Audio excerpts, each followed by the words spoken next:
Əbu Hüreyra radiyallahu anhudan gələn rivayətdə Allah Resulü sallallahu aleyhi və səlləm belə buyurur. Kişinin cemaatlıqla qıldığı namazı evində və bazarında qıldığı namazından 20 bu qədər üstündür. Bu da necə olur?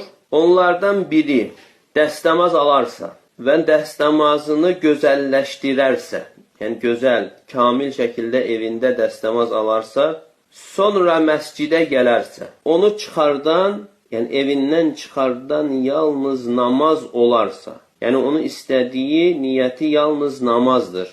Belə olarsa, atdığı addımına bir dərəcə qaldırılır, bir dərəcəsi qaldırılır və bir günahı silinir məscidə girənədək. Məscidə girdikdən sonra o namazdakı kimidir. Nə qədər ki onu saxlayan, nə qədər ki məsciddə onu saxlayan namazdır. Və mələklər sizdən birinə dua edərlər, nə qədər ki namaz qıldığı yerdə oturarsa və deyərlər ki, Allahım ona rəhm et, Allahım onu bağışla. Allahım onun tövbəsini qəbul et. Əziyyət vermədikcə və dəstəmazını pozmadıqca. Hədisi Buxari Müslim rivayət etmişdir.